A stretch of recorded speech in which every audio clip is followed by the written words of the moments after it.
तीसरा प्रमाण अगस्त जी का है।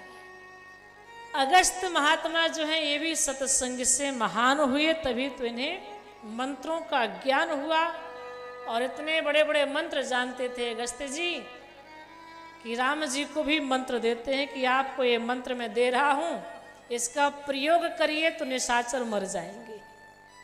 इतने महान हुए। और श्रीमद् भागवत महापुराण में देखा जाए तो कई प्रमाण हैं। ज्ञान वैराग्य भक्ति का आप जो कथा है इसको पढ़ें तो भी पता चल जाएगा कि इनके जीवन में सत्संग से कितना परिवर्तन आया। भक्ति देवी ज्ञान वैराग्य को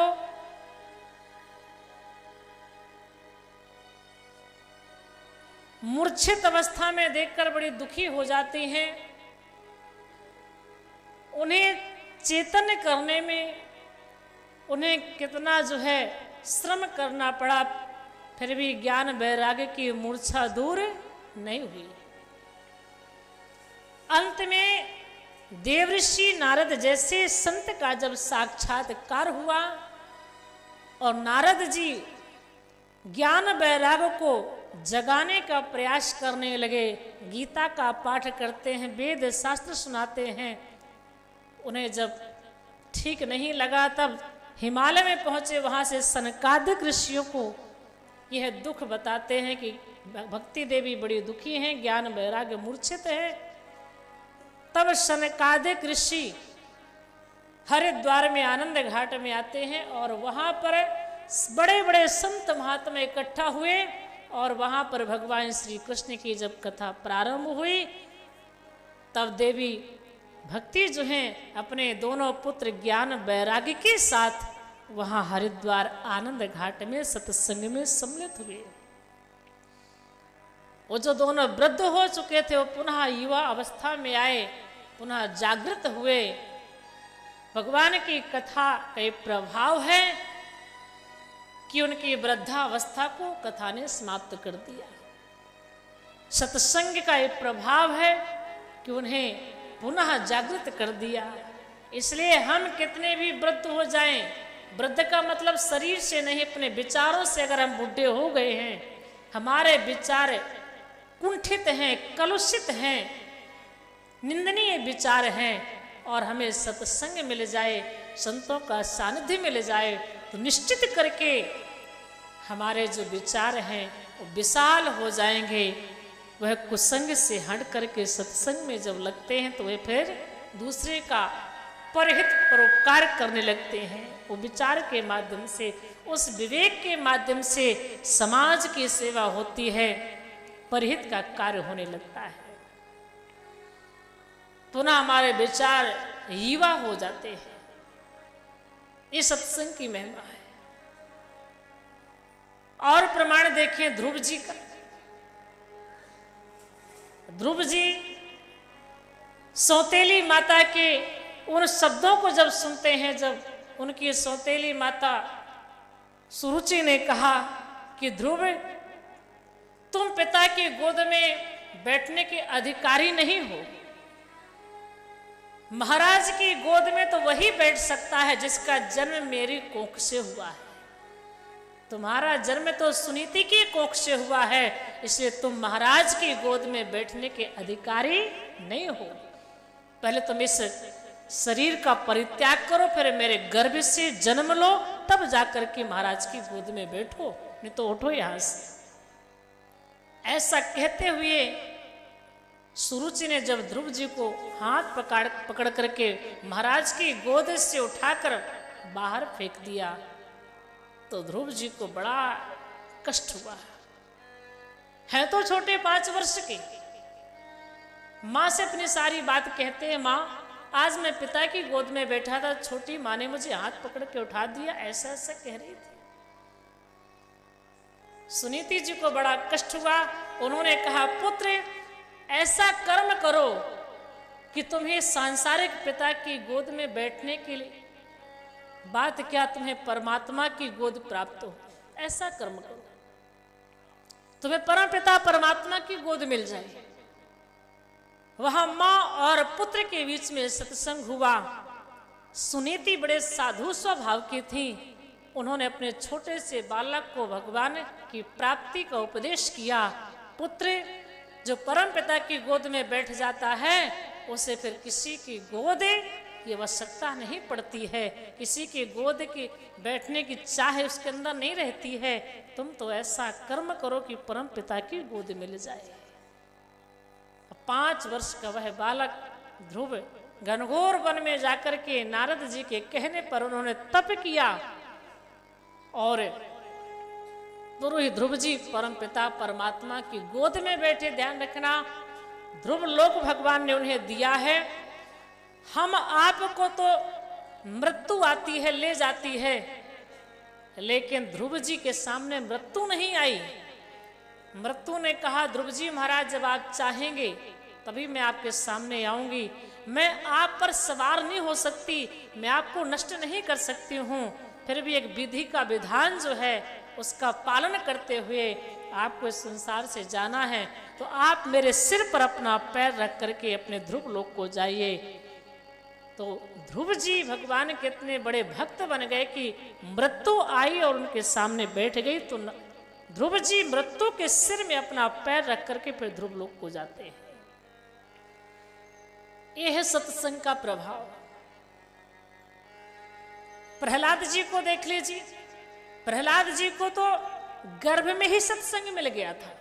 जब अपनी माता के गर्भ में थे कयाधु के, तभी उन्हें सत्संग मिल गया था। जब भगवान नारायण ने हिरण्याक्ष को मार दिया तो हिरण्यकश्यप बहुत ही क्रोधित हुआ और उसने मन में ठान लिया कि मैं अपने भाई की मृत्यु का बदला जरूर लूंगा, मैं विष्णु को मार दूंगा। वह हिमालय में चला गया। हिरण्यकश्यप तपस्या करने के लिए उस तप को करके शक्ति अर्जित करके फिर मैं नारायण को मारूंगा, क्योंकि नारायण ने मेरे भाई को मारा। और जब वहां गया तो यहां देवता देखते हैं कयाधु अकेले हैं। इंद्र गए, कयाधु को पकड़ करके ले जाने लगे।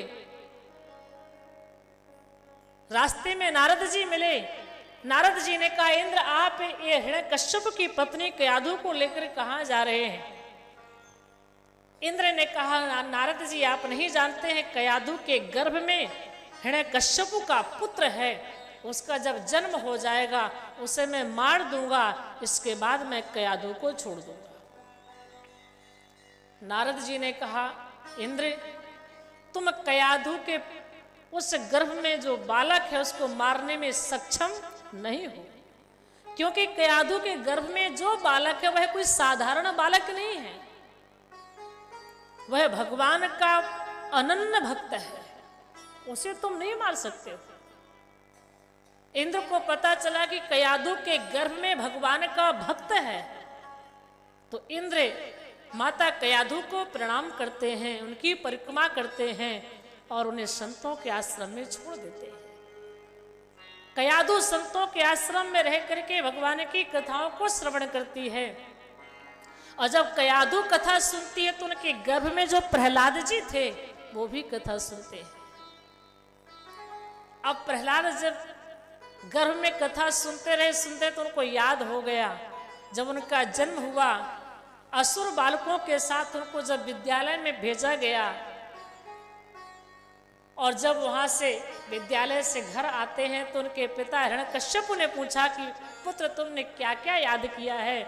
तो प्रहलाद जी ने बता दिया, श्रवणम कीर्तनम विष्णु स्मरणम पाद सेवनम अर्चनम वंदनम दास्यम सख्यम आत्मनिवेदनम। 9 प्रकार की भक्ति होती है पिताश्री। भगवान का पूजा करना चाहिए, भगवान की वंदना करनी चाहिए, स्मरण करना चाहिए, क्योंकि भगवान विष्णु ही सर्वश्रेष्ठ हैं। इतना सुनकर के हिरण्यकश्यप बड़ा क्रोधित हुआ और वह प्रहलाद जी को मारने का कितना उपाय करता है, पहाड़ से गिरवा देता है कि मर जाए। प्रहलाद जी का एक बाल भी नहीं बांका होगा। अग्नि में डलवा दिया फिर भी प्रहलाद जी सुरक्षित है। खौलते हुए तेल में डाल दिया, प्रहलाद जी पर कोई असर नहीं पड़ा। क्यों? क्योंकि प्रहलाद जी सत्संग में सुन चुके थे कि भगवान का नाम ही सर्वोपरि है, परमात्मा ही सर्वश्रेष्ठ है, उनका भजन ही सब कुछ है। इसलिए प्रहलाद जी नारायण नारायण जपते रहे, उनका कुछ नहीं बिगड़ा। बल्कि होलिका जो बैठी थी अग्नि में प्रहलाद को लेकर के जलाने के लिए, होलिका को वरदान था कि तुम्हें कोई अग्नि नहीं जला सकती है। तो आज जब प्रहलाद को जलाने की कोशिश उसने की तो वह खुद जल करके भस्म हो गई और प्रहलाद जी ज्यों के त्यों बच गए।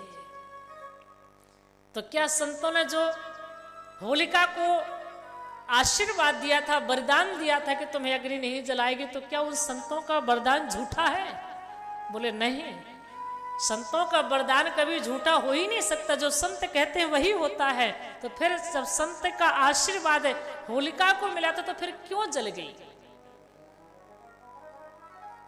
तो महात्माओं ने कहा जो होलिका जली है इस साधारण अग्नि में नहीं जली है। इस साधारण अग्नि से ना जलने का वरदान था कि तुम इस अग्नि में नहीं जलोगी। तो वह कौन सी अग्नि में जली है? गोस्वामी जी महाराज कहते हैं होलिका जो संसार की साधारण अग्नि में नहीं जली, बल्कि परमात्मा की क्रोध रूपी अग्नि में जल करके भस्म हो गई। जो अपराध भगत कर करी, राम रोष पावक सु जरी। जो भगवान के भक्त का अपराध करता है वह परमात्मा की क्रोध रूपी अग्नि में जल करके भस्म हो जाता है।